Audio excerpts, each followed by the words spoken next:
Show. Gente, eu sou a Esté, tudo bom? Eu vou dar aula para vocês de cefaleias primárias e eu vou só compartilhar logo o slide com a líder de sala de vocês, que ela acabou de pedir e eu estou só baixando para mandar para ela, para vocês acompanharem direitinho, certo? Se vocês quiserem, à medida que eu for explicando, vocês podem comentar no chat, podem falar, eu estou com o tablet e o computador aberto, e aí eu consigo ver o que vocês estão falando, certo?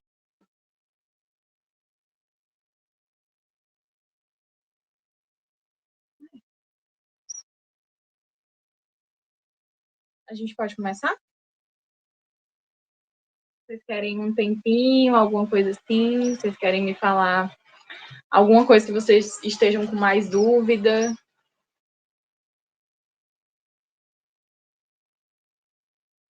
Vocês podem ir perguntando também. Fechou. Transmitir aqui também.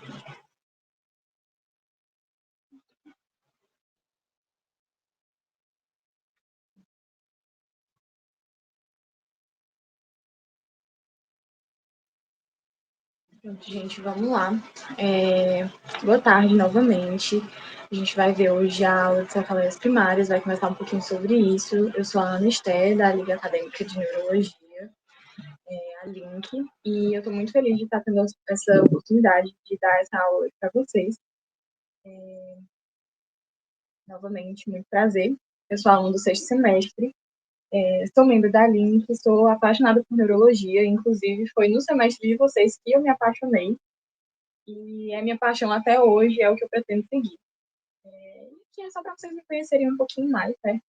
Mas hoje eu tenho uma proposta para vocês. Vamos aprender sobre cefaleias primárias sem dor de cabeça? Vamos lá. Os tópicos da nossa aula, os tópicos principais vão ser os conceitos, definição, um pouquinho de fisiopatologia, prometo que eu não vou esticar demais, a classificação e critérios diagnósticos, conduta e tratamento, certo? E vamos começar pelos conceitos iniciais, que basicamente é definir cefaleias primárias. Então, as cefaleias primárias vão ser nada mais nada menos do que a desregulação dos mecanismos de controle da dor que geram uma disfunção sem apontar para uma etiologia específica, que já nos diferencia bastante das cefaleias secundárias, que acontecem basicamente por uma causa primária orgânica, né? E de cefaleias primárias, a gente vai ter como exemplo a enxaqueca, a cefaleia tensional, cefaleias trigeminautonômicas, além de outras cefaleias primárias menos prevalentes. Mas hoje nós vamos nos ater à enxaqueca e à cefaleia tensional, porque eu acho que vai ser o mais importante para a prova de vocês, e também porque é o que o JJ pontua mais mesmo, né? Então, vamos lá. De tanto tensão, vamos falar de cefaleia do tipo tensão. Por definição, a gente vai ter que ela é a cefaleia primária mais comum, ela costuma ser a mais simples e é raramente a que leva o paciente ao médico, apesar de ser muito comum de a maioria das pessoas acabar convivendo com ela. Trazendo agora o acometimento, a prevalência dela é maior em mulheres, sendo de mulheres para homens a prevalência de 3:1, e ela acomete até 90% da população mundial ao longo da vida. Então, 90% das pessoas vai ter a experiência de ter uma cefaleia pelo menos uma vez na vida.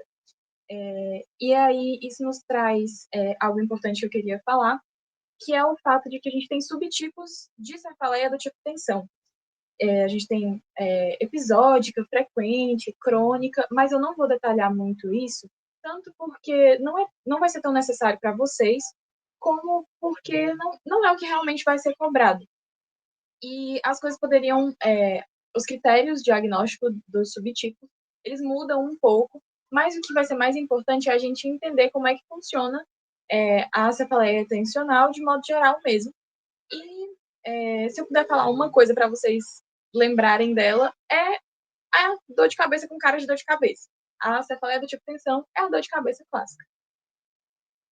Falando um pouquinho da fisiopatologia, eu gosto de trazer a fisiopatologia porque me ajuda, na maioria das vezes, a compreender um pouquinho melhor da doença e me ajudar a fazer as associações melhores, tanto para o curso daquela doença como para o tratamento. Então, a gente vai ter que, na fisiopatologia da cefaleia tensional, a gente vai ter mecanismos periféricos e centrais, certo? Sendo os periféricos, especialmente a hipersensibilidade pericraniana à palpação, que vai gerar uma pressão local aumentada, e isso vai gerar uma maior sensibilidade.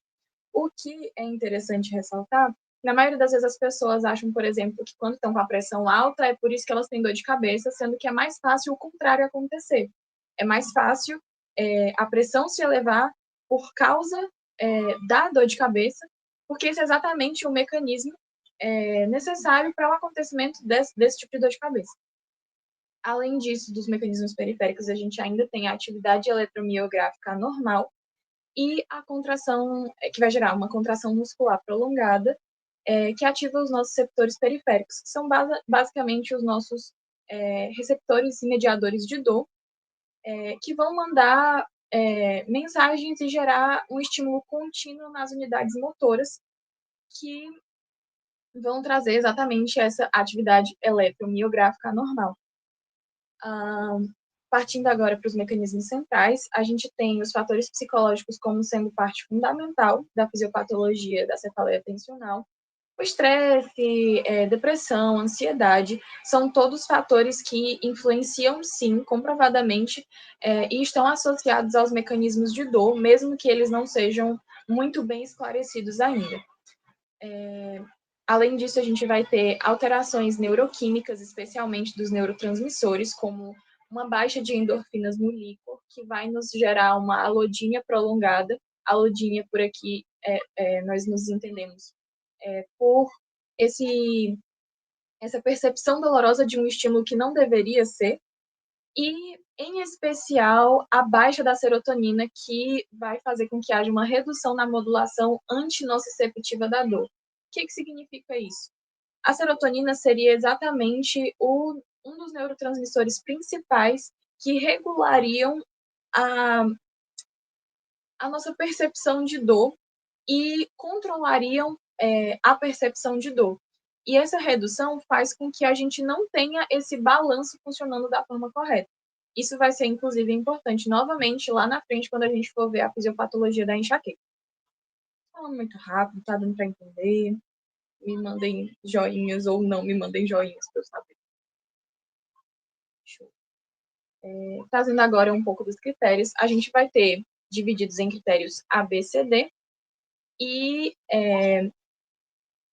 que vão ser, respectivamente, o número de episódios, duração das crises, os critérios a característica da dor, na verdade, e aquilo que acompanha esse tipo de dor, certo? Então, para o número de episódios, a gente vai ter a partir de 10 episódios na vida. Então, classifica-se como cefaleia tensional a partir de 10 episódios, certo?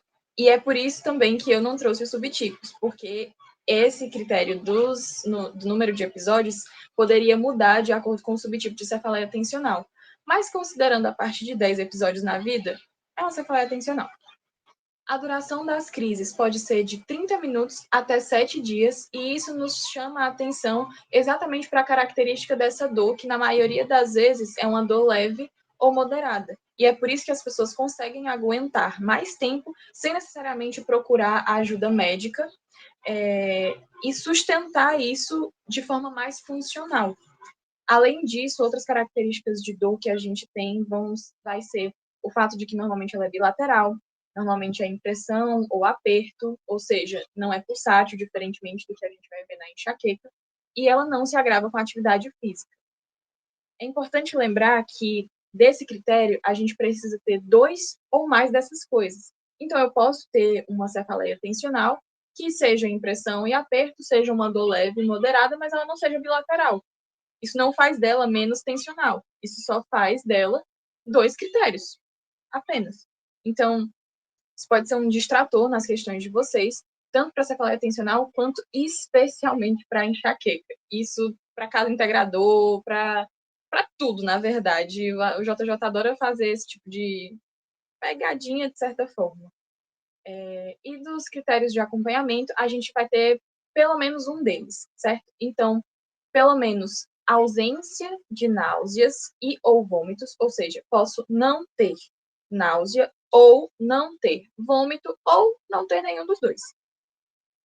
Ou ainda posso ter ausência de ambos, fotofobia e fonofobia, ou a presença de fotofobia ou de fonofobia. Aqui agora eu passaria para o tratamento e para a conduta, mas eu vou preferir falar do tratamento da cefaleia tensional mais lá para frente, junto com a parte de enxaqueca, porque vai ser bem parecido com o controle de uma crise enxaquecosa, certo? Então, tá tudo bem até aqui? Dá certo seguir? Temos alguma dúvida já? Não? Beleza. Então, vamos falar da tal da enxaqueca. Por definição, e vocês vão me ouvir falar isso durante muito tempo nessa aula, e vocês ouvem o JJ falar isso também muitas vezes, a definição de enxaqueca é um transtorno neurobiológico genético e hereditário. Isso vai ser muito importante para entender tanto a fisiopatologia, quanto a conduta, quanto o tratamento, para a gente fazer o controle adequado dessa doença. O acometimento é sempre mais prevalente em mulheres, e a idade média do acometimento é de 30 a 50 anos, na maioria dos casos, mas também pode acontecer mais cedo ali pela pré-adolescência e adolescência nas mulheres, em especial, porque ela pode estar associada aos mecanismos hormonais, estrogênicos e de toda a questão da menstruação. Falando ainda um pouquinho mais sobre a fisiopatologia, no Global Burden of Disease de 2021, a enxaqueca foi classificada como a segunda doença mais prevalente e a terceira causa específica de incapacidade no mundo. Essas duas informações trazem algo muito importante para a gente, que é o fato de ser uma doença extremamente comum, então a gente precisa conhecer, e de elas ter um potencial incapacitante muito alto. Então, a gente precisa conhecer e saber tratar, porque ela pode gerar uma disfuncionalidade para o nosso paciente muito grande. Absenteísmo no trabalho, disfuncional mesmo, tipo, até para as relações da pessoa e tudo. Então, precisamos saber reconhecer e precisamos saber tratar, mesmo como generalistas. Mas e se eu falasse que a enxaqueca não é só a dor? Calma que eu vou explicar. Só que para isso a gente vai precisar de um pouquinho de fisiopatologia. Vamos lá. Eu dividi em mais ou menos 6 etapas, certo? Porque é uma fisiopatologia um pouquinho complexa, um pouco não tão bem esclarecida, mas eu espero que o esqueminha aí consiga ajudar um pouquinho vocês a entender o que eu estou falando, certo? Então, lembra que eu falei lá atrás que era uma doença neurobiológica, genética e hereditária? Então, a gente vai ter que, para os pacientes que vão ter enxaqueca, há uma predisposição genética que faz com que eles tenham alteração dos canais de cálcio do tipo PQ. Isso já vai ser muito importante para a gente entender por que alguns tratamentos funcionam para enxaqueca, mesmo que eles não tenham sido criados exatamente para enxaqueca. Na verdade, a maioria dos tratamentos que a gente usa não foram criados para isso. Mas vamos lá. Essa alteração nos canais de cálcio gera uma hiperexcitabilidade neuronal que vai gerar um pico, e esse pico gera o fenômeno da depressão alastrante de Leão. De Leão, tão somente porque o médico que descobriu esse fenômeno tinha o sobrenome de Leão. Mas também podemos chamar de depressão alastrante cortical. E ela funciona basicamente como um pulso, um terremoto, que vai gerando pulsos de. Desculpa, esqueci a palavra, calma. Um pulso de. O contrário de excitabilidade vai desligar o córtex, certo? Então, do jeito que estava vindo a hiperexcitabilidade, ela vai simplesmente apagar tudo. E vai. Só um minutinho. Deixa eu lembrar a palavra certinho. Ai, a gente me atrapalhou. Enfim, mas eu espero que vocês tenham entendido. Então, Inclusive, a depressão alastrante vai ser exatamente o que vai explicar o fenômeno da aura, que a gente vai ver mais lá na frente. Porque ela vai afetar, como ela é um pulso, ela vai, aos poucos, afetando partes diferentes do nosso córtex. E o fim disso vai ser a ativação do núcleo caudal do trigêmeo, a ativação trigeminal, que vai gerar, por consequência, uma inflamação neurogênica e a vasodilatação. Essa vasodilatação vai ser muito importante para todo o mecanismo de dor. E isso vai acontecer às custas, especialmente do neuropeptídeo SP e do CGRP, que são mecanismos que também estão alterados por essa predisposição genética. Além disso, outros mecanismos envolvidos é o do óxido nítrico e da fulana lá, a querida serotonina, como eu falei lá no início, também estaria presente aqui por causa do mecanismo de regulação da dor. E aí, todo esse distúrbio do metabolismo energético e vascular é o que vai gerar a dor na enxaqueca.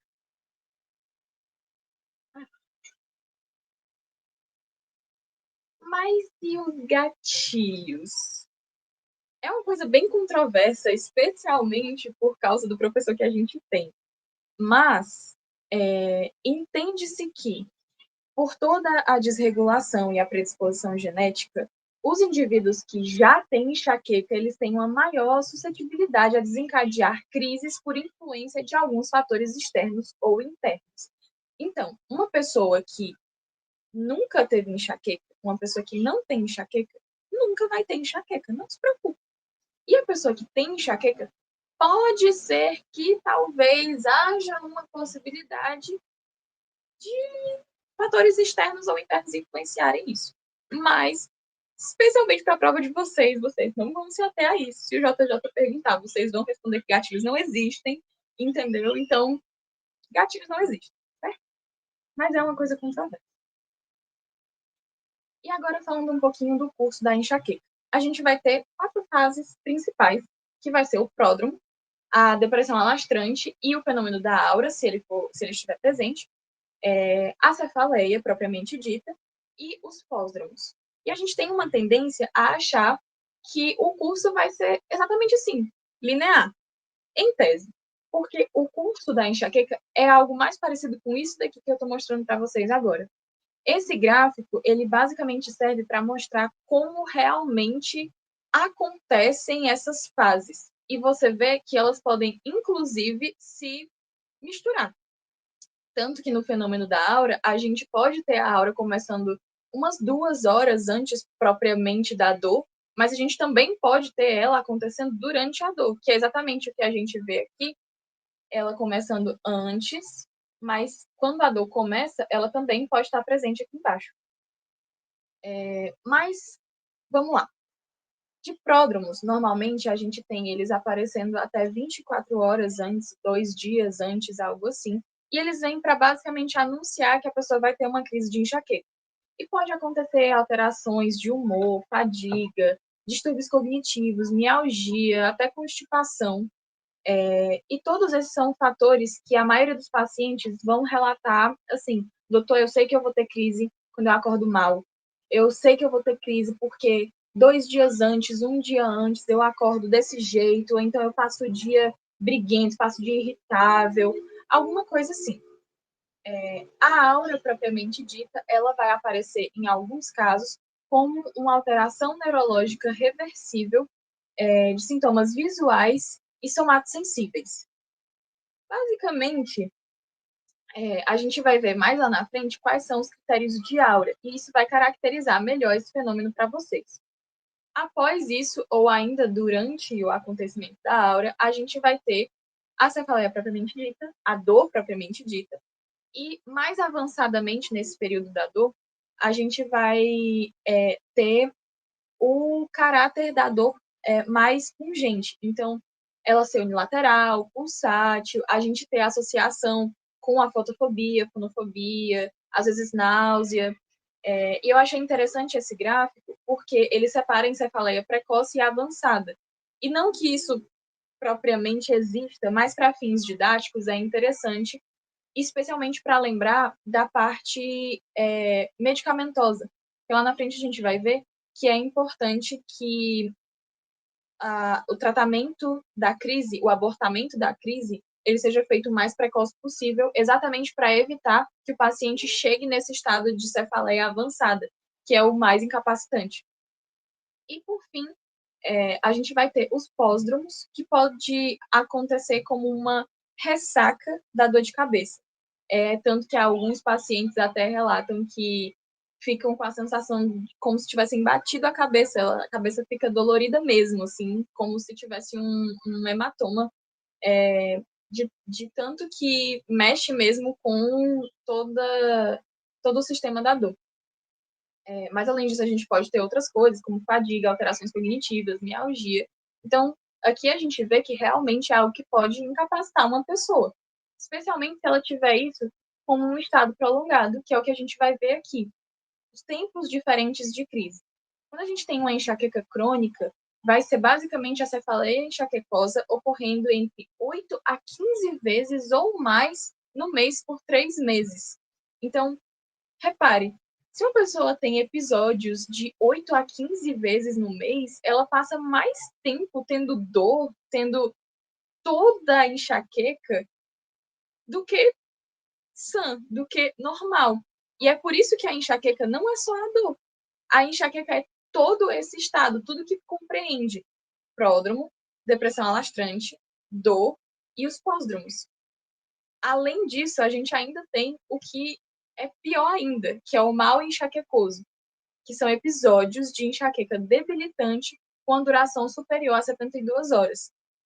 Então, imagina ter um estado de enxaqueca com tudo isso que eu falei durante 2 dias inteiros, 3 dias inteiros. Isso é realmente, assim, isso é muito disfuncional para a pessoa que entra num estado desse, sabe? É algo que realmente necessita de uma intervenção precoce, algo que necessita de um tratamento realmente efetivo. E para a gente saber tratar, a gente precisa saber como é que funciona. Então, a gente vai aqui ver agora os critérios de enxaqueca com e sem aura. Começando pela enxaqueca sem aura, novamente nós vamos ter critérios A, B, C e D, sendo o número de episódios, duração das crises, caráter da dor e associação. E aí, o número de episódios para enxaqueca sem aura sendo 5 ou mais episódios na vida, a duração das crises sendo de 4 a 72 horas, se não tratados ou com falha terapêutica. É importante lembrar que é comum haver a falha terapêutica pelas pessoas não administrarem os medicamentos corretos, na dose correta e no momento correto. De caráter da dor, a gente precisa de 2 ou mais desses, ou seja, sendo uma dor unilateral, pulsátil, moderada ou forte, ou seja, já nos diferencia da cefaleia do tipo tensional, por ser realmente mais incapacitante até pelo próprio nível da dor, e por agravar-se com a atividade física. O que ele pode cobrar na prova? Ele pode cobrar uma enxaqueca sem aura, unilateral, moderada ou forte, mas que não seja pulsátil. Pode cobrar uma dor de cabeça que seja moderada ou forte, se agrave para atividade física, mas não seja nem unilateral nem pulsátil. E não vai ser menos enxaqueca por causa disso. E isso é uma coisa que a gente precisa ter atenção. Além disso, a associação de pelo menos um desses. Eu vou colocar assim porque foi uma forma que eu aprendi de não confundir tanto. Normalmente, a forma como a gente vê nos livros eu acho mais confusa. Mas a gente pode ter associação de náuseas e ou vômitos, e aí eu vou repetir de novo. Pode ser náusea ou vômito, ou náusea com vômito. E também fotofobia com fonofobia necessariamente. Por que eu não botei e ou? Porque necessariamente é fotofobia em companhia de fonofobia. Isso foi algo que, tanto em casa integrador quanto nas provas, na minha turma, muita gente confundiu. Então, foi algo que eu coloquei para minha vida de se eu for explicar para alguém isso aqui, eu vou explicar desse jeito. Agora, partindo para a enxaqueca com aura, para a gente conhecer um pouco mais esse fenômeno. Basicamente, os critérios de enxaqueca com aura, eles agregam aos critérios da sem aura, certo? Então, a gente vai ter aqui critérios só A, B, C, D, Sendo o critério A, basicamente, preencher, no caso, os critérios B e C com mais de 2 episódios, né? Ou seja, ter mais de 2 episódios na vida de Enxaqueca com Aura, que preencham os critérios B e C, que a gente já falou anteriormente, que é o da duração da crise e o do caráter da dor. E no critério B da enxaqueca com aura, a gente vai ter pelo menos a necessidade de pelo menos um desses sintomas reversíveis, certo? Então, sintomas visuais, sintomas sensitivos, de fala ou linguagem, disartria, por exemplo, sintomas motores, hemiplegia, hemiparesia, sintomas de tronco cerebral e retinianos. Os visuais são bem comuns, que é, por exemplo, aquele de ver os brilhinhos, os escotomas, não, até mesmo não hemianopsia, algo do tipo, não conseguir ver de um olho, até dos dois. E, enfim, sensitivos também são comuns, mas pode ser qualquer um desses, associado a outros desses, mas eles precisam ser reversíveis com o fim da aura. E do critério C, a gente tem a necessidade de pelo menos 3 dos seguintes que eu vou citar agora, que é ter pelo menos um desses sintomas, ter 2 ou mais sintomas sucessivos, sintomas que durem de 5 minutos até 60 minutos. Então, esse é o tempo de uma aura. 5 minutos até uma hora. Ter um sintoma unilateral, ter um sintoma positivo e o ictus da dor ser em até 60 minutos. Então, percebam aquilo que eu falei. A aura, ela pode acompanhar a dor. E, no fim, ela acaba precisando acompanhar, porque não necessariamente a aura acaba quando a dor começa, mas a dor necessariamente tem que começar quando tem aura. E aí, falando agora da conduta, que ela vai se basear basicamente no diagnóstico clínico, ou seja, a gente não precisa de exames complementares, no mapeamento do padrão, que pode ser feito através do diário da dor, que é basicamente um esqueminha, uma tabelinha, que você vai entregar para o paciente e vai pedir para ele anotar como foi, como são os episódios de enxaqueca dele e o tratamento. E aí, atenção, novamente, não há necessidade de exames complementares, a menos que a gente perceba as red flags pelos critérios ABCD, que vão nos levar a pensar numa cefaleia secundária. Mas isso é uma conversa para uma outra aula. E agora, finalmente, partindo para o tratamento, que aí a gente vai falar um pouco do tratamento de ambos. O tratamento da enxaqueca, ele é feito em 2 etapas, o controle da crise e o controle da doença.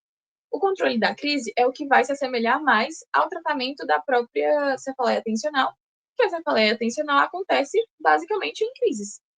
Então, para a enxaqueca, é necessário que o nosso objetivo, né, é fazer a dor ceder em até 2 horas e ter a ausência de dor por no mínimo 24 horas para saber que aquele controle está sendo efetivo. E a utilização ideal vai ser na dose apropriada e com a administração nos 15 minutos iniciais. Por quê? Por causa de toda a questão que eu falei lá de não deixar a enxaqueca se agravar, porque quanto mais a crise se agrava, mais difícil é de debelar ela. A gente, para a enxaqueca, pode ter medicações específicas seletivas, que vão ser os triptanos, e eles vão agir exatamente no mecanismo lá do CGRP e da vasodilatação, porque eles vão fazer exatamente o contrário, eles vão vasoconstringir, e isso vai ser como tirar a dor com a mão. É assim que muitos pacientes relatam. Pode ainda ser com medicações específicas não seletivas, como os ergotamínicos e isometeptenos. E aqui já parece mais com a cefaleia tensional também, que é a utilização de medicações inespecíficas, que na maioria das vezes para enxaqueca não são tão eficientes, mas costumam ser bastante eficientes para a cefaleia tensional, que é os analgésicos e os AINES. Além disso, para enxaqueca, a gente pode usar as medicações coadjuvantes, que são os antieméticos, para debelar aqueles sintomas associados, como as náuseas e o vômito. Já falando um pouco agora do tratamento do controle da doença, a nossa ideia, nosso objetivo é diminuir em 50% a incidência das crises, pelo menos. E aí, aquilo que eu falei lá antes, quando estava falando da fisiopatologia. A maioria dos medicamentos que a gente utiliza para tratar enxaqueca não foram criados para enxaqueca, com exceção, basicamente, dos anticorpos monoclonais anti-CGRP, que agem, né, tipo, são anticorpos específicos para isso, que foram criados para isso, e agem exatamente no mecanismo do CGRP. Mas todos os outros, como o ZIECA, o BRA, os bloqueadores de canais de cálcio, antidepressivos, beta-bloqueadores, anticonvulsivantes e neuromoduladores, a maioria deles não foi criada para isso. Só foi até que empiricamente percebendo-se que eles funcionavam. Mas se a gente for lembrar da fisiopatologia, faz todo sentido que os bloqueadores de canais de cálcio ajam regulando melhor os canais de cálcio que sofrem alterações por predisposição genética. Os antidepressivos provavelmente vai fazer bastante sentido na questão serotoninérgica, na modulação dos neurotransmissores e tudo. Assim como os IECA-OBRA também fazem todo sentido por causa da vasodilatação. Então, são todos medicamentos que vão atuar em todas aquelas áreas da fisiopatologia e vão ajudar a controlar a doença. Além disso, as indicações de iniciar são feitas basicamente da seguinte forma. Inicia-se o tratamento do controle da doença quando há uma interferência significativa na rotina diária, a incapacidade, ter mais de 3 dias de dor por mês, por mais de 3 meses, refratariedade ao tratamento de abortamento das crises, às vezes, mesmo que a pessoa esteja fazendo tudo certo, com os medicamentos específicos e seletivos, ela não consegue controlar. Ter alergia ou efeitos colaterais ao medicamento de abortamento e quando há abuso de analgésicos, que é particularmente uma coisa extremamente comum para quem tem enxaqueca. E aí eu deixo essa frase com vocês, do Dr. Oliver Sacks, que é: ao examinar a doença, ganhamos sabedoria sobre anatomia, fisiologia e biologia, mas ao examinar a pessoa com a doença, ganhamos sabedoria sobre a vida.